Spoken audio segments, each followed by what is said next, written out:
Hello and welcome to another episode of Talking About Rock. I'm Rob Edwards. Our next guest has been compared to Joe Satriani, or meets Yngwie Malmsteen, with a touch of Bach and Vivaldi. Please welcome guitarist Kevin Estrella from Pyramids on Mars. Kevin, how are you doing today? Been awesome. Thanks for having me on. Excited to be here. Sure, great to have you. Great to have you. So you've created some amazing songs with just some exceptional guitar work. I mean, it's just such a rich flavor of surrounding melodies and guitar solos. You know, tell us how the Pyramids on Mars project was born. Are you there? I think you might have locked up there, Kevin. Hello? Yeah, I'm still here. Yeah. Okay, can you hear me? I can hear you. Yeah. Okay, can you tell us how the Pyramids on Mars project came about? How you started that out? Yeah. It was something that was always dear to my heart to get into, start doing playing that was more geared towards what Joe Satriani was doing. I've been in bands over the years. The band before that was Shatter Instinct, and we were very Tool influenced. So I did very little lead playing in that band, but I didn't miss playing lead. But after that band broke up, I wanted to start doing that I really enjoyed and loved, which was instrumental rock music. Because I was really inspired when I first heard Joe Satriani Surfing with the Alien, and I knew right then that that's what I wanted to do, what I wanted to do with my life, and then play like that. So thus began years and years of woodshedding and practicing at high school. And, we had a band back in high school, and I would play Satriani covers and be on my knees wailing and screaming on the whammy bar. And little did I know, 2 years later, after my brother and I graduated from high school, people said, "Did you realize you and your brother are legends of our school, like music legends?" I'm like, "Get out of here." And like, "Yeah, people still talk about you guys." I'm like, "Really?" So I was really taken aback with that, Right, but, right. yeah, but I really with Pyramids on Mars, a lot of it's Satriani influenced as far as guitar writing style. Mostly having a very rich, catchy melody. So, I spent a lot of years studying melody and what goes into creating a very melodic hook. And I can do it now without even thinking about it. I can pick up the guitar and play a melody, and you can remember it. So it becomes very natural now. But I was more influenced by Yngwie Malmsteen, and I really loved his playing. So I actually dedicated 2 years of my life to just listening to nothing but Malmsteen and learning his technique. I swear, I listened to nothing, no other music except for Yngwie Malmsteen for 2 years to really get inside his head to understand and learn his 50 bag of tricks, all his licks. Yeah, and he's still amazing. I saw him here a couple months ago in Buffalo, and I was blown away. I wasn't expecting it to be the Yngwie of old from the 80s, you know what I mean? But he still has his chops and still sounds amazing. So would you say you're more self-taught, or you did some classic training, or maybe a little both? It's a little bit of both. Most of it's self-learned, but I grew up in a musical family. My father played trumpet in jazz bands all his life. And my first exposure to music was, Blood, Sweat, and Tears and Herb Alpert and the Tijuana Brass, with the trumpet player. Right. And I found that influenced songs like Interstellar. If you listen to Interstellar, there's a cascading guitar line. That's a trumpet line. I got that from Herb Alpert. If you listen to the song A Taste of Honey, right back to that. So that, I've come full circle with all my influences, even the stuff that I grew up on when I was 3 years old. But as I said, like for Malmsteen, I loved what he was doing, but then I wanted to learn from his influences. And that's when I turned to Bach and Vivaldi. And then everything changed. I was hearing music for the first time. And I really studied the classical and understanding the structure and theory behind classical music, and understanding how Yngwie Malmsteen thought. What's the relationship between the harmonic minor and the Phrygian dominant? I know it. So, and then I was more inspired by violin melodies and harpsichord melodies, and that really, especially with Vivaldi, and that was really where my real inspiration comes from. So whenever I pick up a guitar, I'm thinking about a violin melody, something that's very classical, and then I'll just create these melodies and I document them, and I've got a library of hundreds of them, and I created my own online guitar instructional videos, Pyramids on Mars, Lessons from Mars, that teach this kind of violin melody stuff that I do. Yeah, and your songwriting is basically like telling a story purely through music, and you're taking folks like on a journey, just like you said with like what Joe did with like Surfing with the Alien, and things like Yngwie has done, throughout his career with all his different offerings. Obviously his was a little harder edge, harder core when he first started out with Jeff Scott Soto singing and stuff like that, but it grew into such a classical collaboration of things, and I see that's exactly where you're going and where you're headed, definitely. So what type of gear are you using to kind of bring some of this to life? What are you using for amps and effects today? Oh, sure, yeah. I play through a YG, a Marshall YGM 800. What is it? YGM 900 from the mid 90s. That's my main amplifier. Okay. And then my distortion pedal is a Yngwie Malmsteen overdrive. That's the main juice of it. And I use a lot of wah. I have a Vox wah, and I get a lot of my tones from the wah. But I use the wah more like a filter, like how it uses it. So it becomes more of a filter. And you hear that in Interstellar. It's just subtle, but the wah is. And then the other pedals I use, I had to run through the effects loop. I've got two Wampler tape echoes. So they have a very Pink Floydish sound. Like I'm a huge, the album Animals was a huge influence on me. And so these tape echoes are what they used in that album. And that's what I use for my gear. I use that. Sometimes I use a delay as well. And then recently I just added the famous MXR phase, or the Phase 90, the pedal that made Eddie Van Halen famous, that phase that he uses on like Eruption. Right. So I'm really digging that pedal now. It really helps cut through the signal to get this slow sweeping effect. It's almost like you don't even notice it, but it's there. Right. It's just a little more subtle, right? Yeah.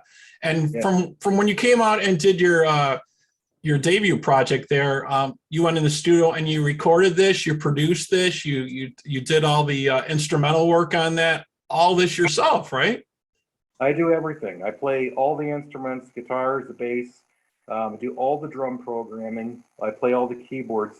There's a lot of people out there who they offer programs that are already pre-recorded drums, and then you just cut and paste. I've never done that. Every note that you hear in the drums is what I hear in my head, and I program that manually. So sometimes it'll take me 15 to 20 hours just to write the drums for a song because it needs to be right, So I've been in a band. I think as a musician, not as a guitar player. So I'm always listening to what the drums are doing, what the bass is doing, and its relation to everything. Like I'm a huge Rush fan. And so, it's funny, if you ever watch me watch a Rush live concert with my concert videos, it's probably the funniest thing to watch me because I'm air guitaring drums, bass, and guitar all at the same time. Yeah, those guys are amazing. It was such a loss to the music world, losing Neil, and now that project will never be the same. That band will never be the same ever again. But he left us some amazing stuff for sure. I'm just amazed by his lyrics, the stuff they came with. That's what amazes me the most about them. But yeah, I'm a huge Rush fan as well. So did you have experience in the studio going in to do all this, or there was this kind of learning as you were going, or how did that feel for you? Yeah, I've actually done all of my recordings at home. So I use Ableton Live and a lot of VST plugins. So analog, I like a lot of analog keyboards. My first album, I really used the Moog a lot, and like the old mini Moog, I should say, and then a few other synthesizers for that. Trying to think of the programs that I used. Amplitude was the one I used in my first album for the guitars, and I use that exclusively for all the bass. And then how did you change it up for the second album? So your second album was Echo Cosmic, right, in 2015. Yeah, I switched to Guitar Rig 5, mostly for the leads for that album. I still use the Ampeg program for the bass, and still pretty much the same kind of keyboards that I was using for the first album. But things started to switch around for Edge of the Black, and I really was going more for choral sounding, because I was really getting influenced by Bach's and Mozart's choral pieces of work, where it's just vocal harmonies of male and female singing, and that's what I was trying to capture, and that's the only keyboards I was really using was using MIDI programs of actual real sampled vocal of chorals, and that continued off into the next album as well. Yeah. So, a friend. I grew up with a friend of mine being a guitar player, and he would almost do the same type of thing. He wanted to be influenced by all different kinds of music, and sometimes he would listen to a lot of classical music for a while and check that out, and then he would change gears and maybe go to some different type of rock, or go to some different type of guitar players for a while and check some of that out. But definitely the classic is where it was all formed, to where it was created. It was just kind of moved forward from there. But so we want to take a quick break, and we want to check out your video here. We got the song for The Ambassador. What can you tell us about this track? Oh, this song is a real trip, actually. The idea behind it was a person is hired, or is basically assigned to be an ambassador for the planet Earth, and we've just established interstellar travel, and he goes through a wormhole to another world to discover brand new worlds that we've never discovered before. So he's an ambassador on behalf of Earth to these brand new worlds. And that's why when you'll see that in the music video too, like you're going through the wormhole and stuff like that. So excellent. Let's take a quick pause here, and we're going to check out the video for The Ambassador from Kevin Estrella here on Talking About Rock.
Okay, we're back here on Talking About Rock with Kevin Estrella. We just listened to the video for The Ambassador.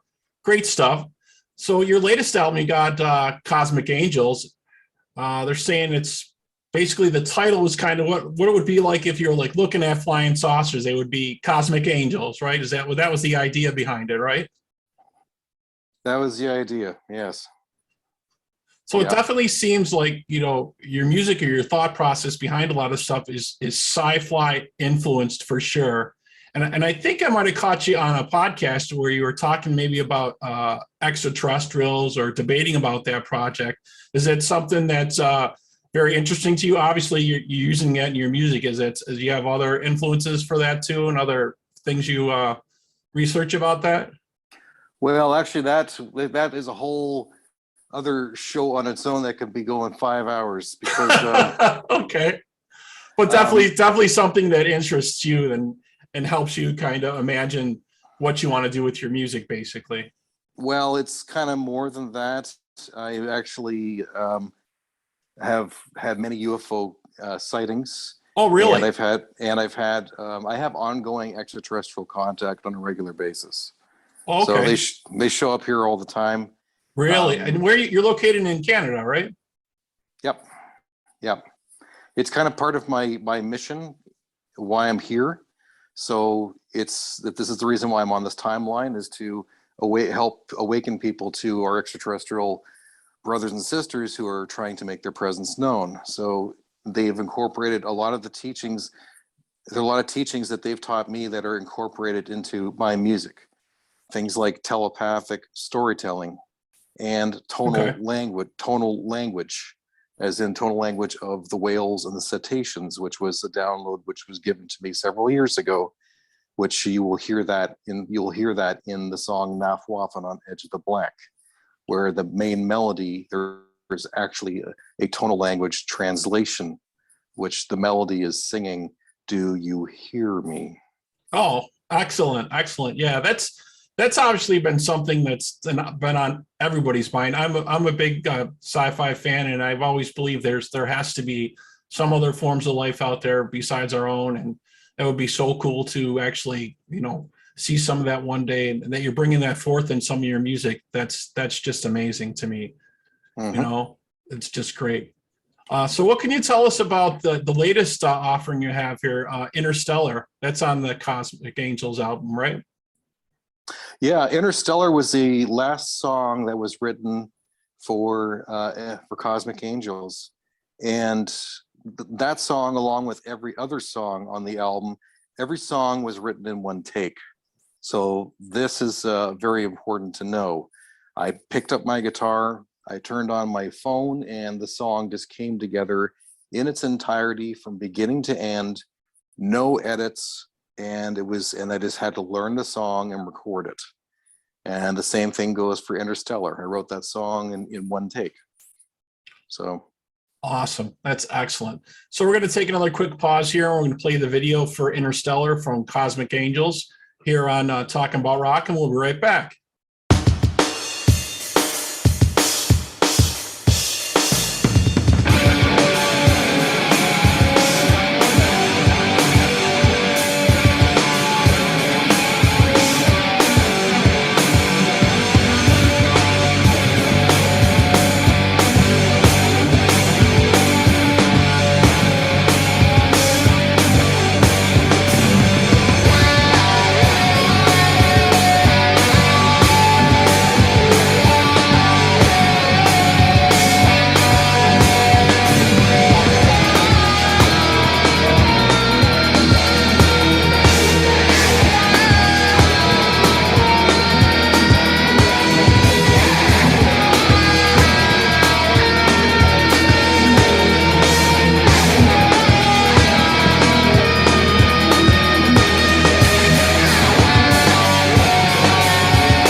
Okay, we're back here on Talking About Rock. Just checked out the video for Interstellar.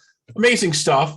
So what I'm seeing also is you're getting a lot of attention here, a lot of radio airplay, US, Canada, South America, Europe, a little bit all over the place. That's got to be be amazing for you. It's got to feel great. It does. You know, it's been happening for many years now with every release. I've had a lot of radio interviews and a lot of magazine coverage over the last couple of years, at least over 100 magazine interviews that have done stuff on my stuff. And the feedback has been really, really positive and flattering. One person said that the Echo Cosmic was the best seminal album since Satriani Surfing with the Alien. Some people have called me, that's an amazing compliment, because that's like the masterpiece for him, right? That was like the album that kind of put him on the map, basically. On the map, yeah. And then I've had some other people calling me which I like this one, the world's most what would they call it? Criminally unknown guitar player. Well, hopefully that will change as the audience widens.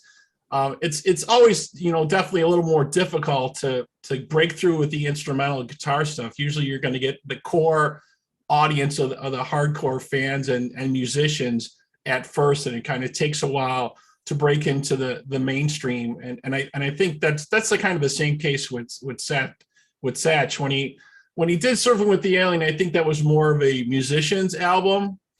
But I think when he started coming up with stuff like Flying in the Blue Dream and stuff like that, that really seemed to be more mainstream for him. And I think all that stuff kind of caught on a little bit more after that. But so what's next for you? Are you going to see some more videos? Do we have some dates that you may be playing or touring, or what's on the horizon? Yeah, actually, what I plan on doing in the very near future is having live Facebook concerts here in my condo, and getting those things set up, because I've got this whole place set up for a really, really nice light show to do. Oh, excellent. Banner drops. I've got stage lighting and everything like that, and plan on doing a really cool show here.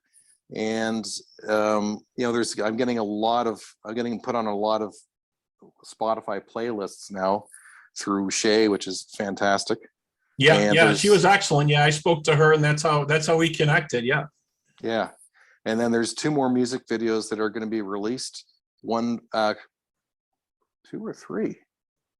1, 2, 3. There's 3 more music videos.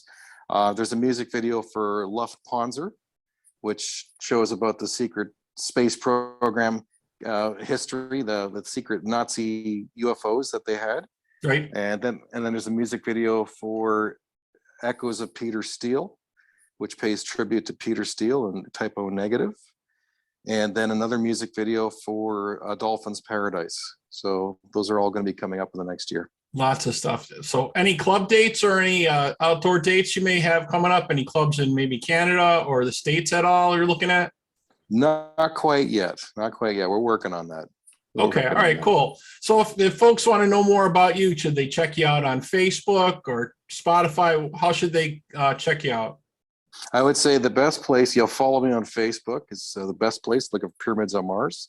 My website, pyramidsonmars.com. You can follow me there. And all my music is available, at Bandcamp off of my website. That's the best place to buy it. Or if you're, doing streaming, you can find it pretty much all streaming platforms. It's all there as well. So it's, I'm pretty easy to find almost, whether it's digitally or if you want an audio CD, but get the audio CD from Bandcamp. That's where they're selling. Yeah. I seen it on Bandcamp. Yeah, that was great. I've been listening to all your tracks for the last couple of days. Just amazing stuff. Really, I really love it, and wish you luck in the future. Thank you so much for taking the time and stopping by and chatting with us for a while. Really appreciate it. Thanks, Robert. Thank you. Awesome. So you folks out there, if you want to know more about us, you have questions or comments, please feel free to email us at talkingaboutrock@gmail.com.